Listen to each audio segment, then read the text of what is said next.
we're going to start removing two 7mm headed screws and then one push clip from each side of the bumper cover. So whatever you do on one side, we're going to do the same on the other.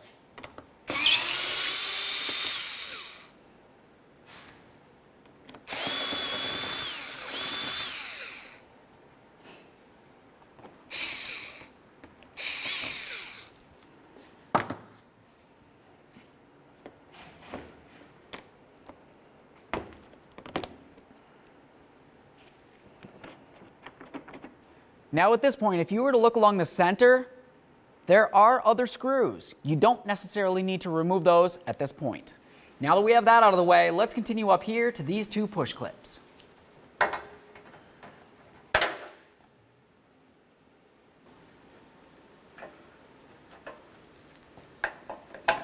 There we are.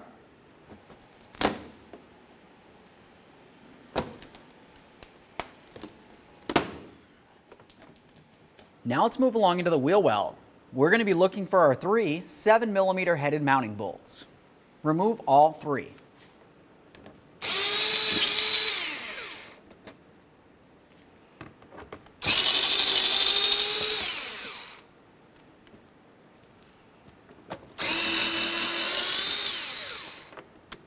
Now let's carefully pull the bumper away a little bit, and then we should be able to access this area in here. You're going to find a 10mm headed bolt that holds the bumper cover to the fender.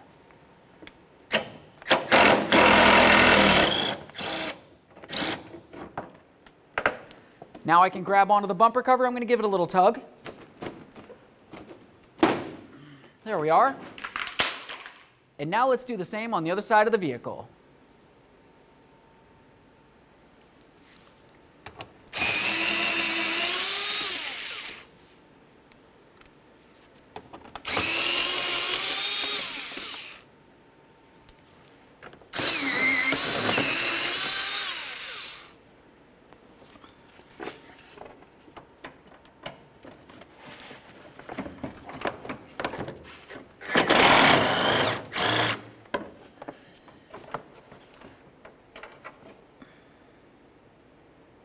Now we can make our way back under the hood. We're going to continue on to removing several push clips. To remove your push clips, you're going to use a trim tool. We want to carefully get underneath the center of this and lift it away from the outer aspect. Once you have it unlocked, it should want to pop right out of there. We'll give them a quick inspection. Assuming they're reusable, go ahead and set them aside.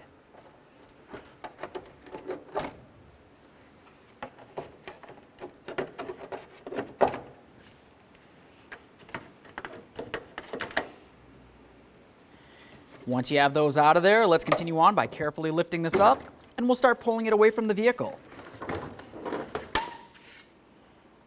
Now that we have the bumper cover off, we're going to continue on to removing the brackets that come along each side of the radiator. To remove each of the brackets, you're going to remove your 10mm headed bolt.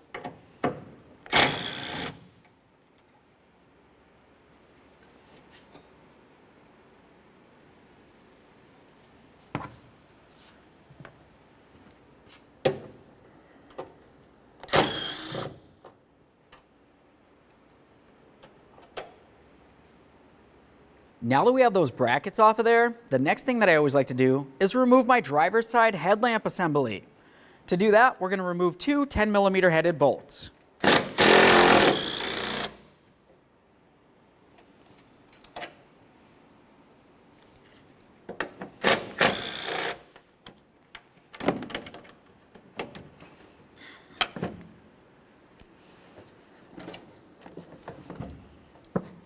Now I'll reach under here. Let's go ahead and disconnect this so I can set it aside safely. Now let's move along to removing our hood latch. For this, you're going to find three 10mm headed bolts.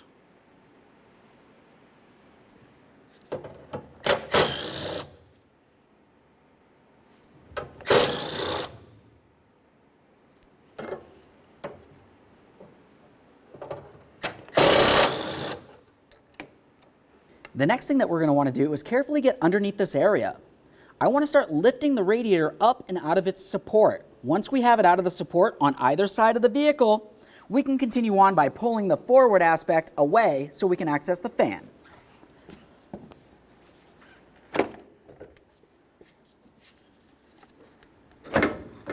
There we are. Now I'm going to come down through here with a small pry bar and just try to pry this transmission cooler line away from the fan shroud.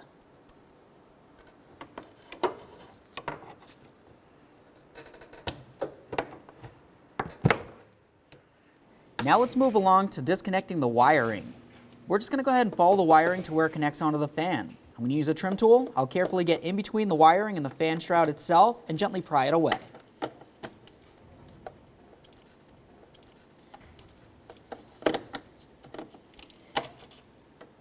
Now I'm going to continue with a nice hook, and I'm going to carefully try to disconnect this from the fan. Now we can move along each side. Now with the area that we're looking for is the area that it slides down into the radiator. We'll just carefully get in between this and gently pry it up. Once you have one side up, continue on the other side and do the exact same thing. Now let's move along to this area right here. The black area that I'm looking at is just a cover. Underneath that cover, there's going to be a little snap clip that holds the transmission cooler line to the radiator. We're going to have to remove that. This is very simply done with a small pick. To do this, I'm just going to kind of feel around and I'm trying to find the end of this clip. As you can see, it started lifting away. Now I'm going to carefully try to hold onto this area so I don't lose the clip. You want to reuse it.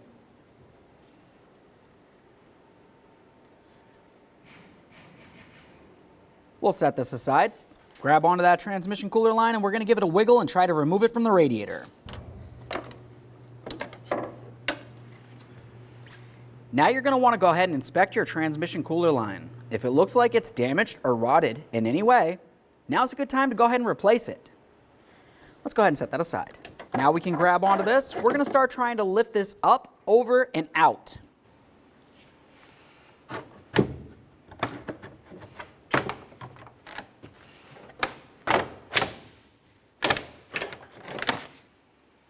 There it is, friends. Before we continue on putting in our brand new fan, let's have a look at the wiring harness. You want to make sure you don't see any funny colors. If you do, it's probably corrosion and that would need to be dealt with. Ours looks fine, so let's get ready to install our brand new fan assembly. Now when you take this, you obviously want to have the opened area like this facing towards the radiator. You're going to have the rest of the fan facing towards the engine.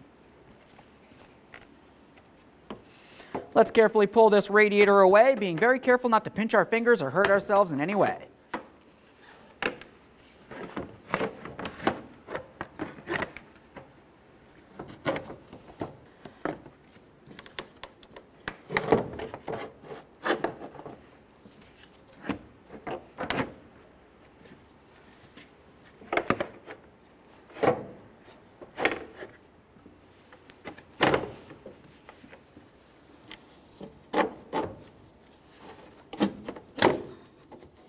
Now that we have this slid down in, we're going to start lining it up into position. If you were to look at the radiator, you're going to find that you have 4 of these hooks that the fan needs to slide into. There's 2 on either side, 1 up high and 1 located directly below it. So on each side, let's just continue on by lining it up and then sliding it down.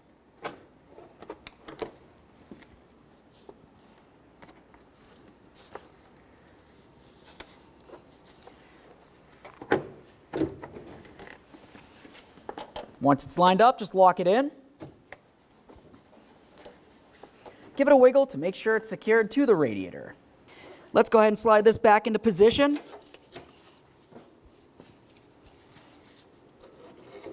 There we are. Make sure it's completely seated all the way across. Let's reconnect in the fan. Slide it in, listen for a click, and then give it a nice tug to make sure it's completely secured. After that, we're going to go ahead and put in our little push clip here that holds it in place. Make sure that's secure as well. Now we can put our transmission cooler line into the radiator. There we are. Continue on with your locking clip.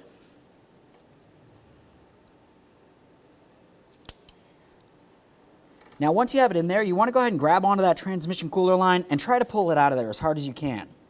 Obviously you don't want to break the radiator. But you do want to make sure that this cannot come free from the radiator while you're driving down the road. Now we're just going to take this and we're going to rest it down here.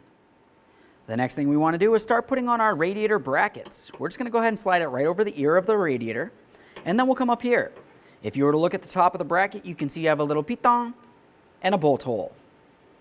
Looking at the body of the vehicle, you can see exactly where everything needs to fit. Let's go ahead and put it in position. Once you think it looks good, continue on by putting in your 10mm headed mounting bolt. Now I'll snug it up. And then we'll do the same on the other side of the car. Let's get our hood latch assembly back on here. If you were to look at the hood latch, you can see exactly where the original bolts were sitting. There's a little mark here, and then there's some over on that side. As we put in the bolts and then we go to tighten it, you want to make sure that you adjust this properly.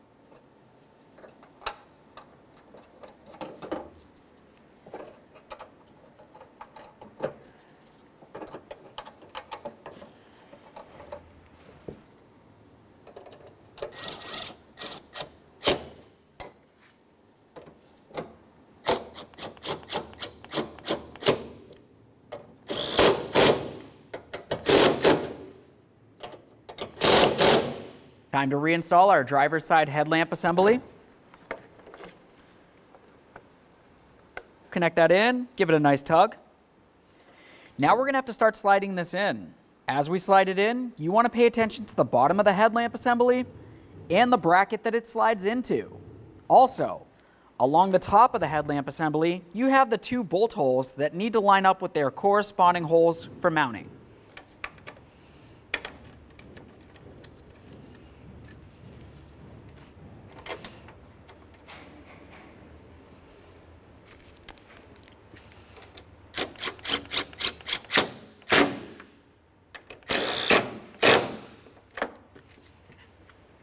Now let's get our bumper cover on here. We'll carefully slide this in, being very careful not to damage our paint or even the headlamp assemblies.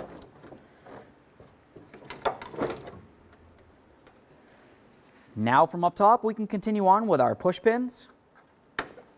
Slide in the outer portion and then lock it in with the inner portion. Continue on down the line. Now let's move along to each side. We're going to line up the bumper cover with the proper area of the fender. Once it feels as though it's lined up, go ahead and carefully press it in. Do the same on the other side real quick. Now let's move inside each of the fender wells. We'll put in our corner mounting bolts.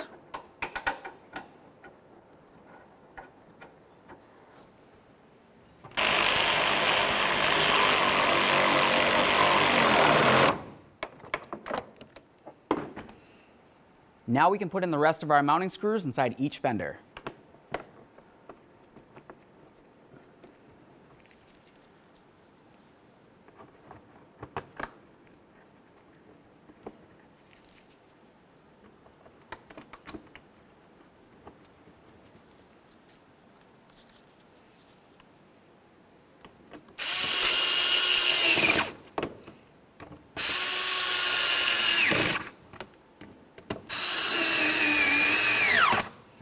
Now let's do the same in the other wheel well. Now that we finished up in the wheel wells, let's make our way underneath each side of the bumper cover.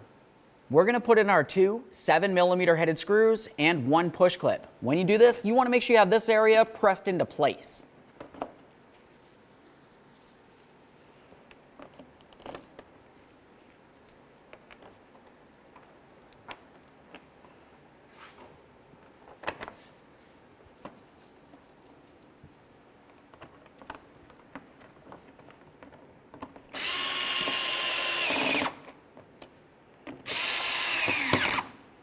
All right, do the same on the other side of the car.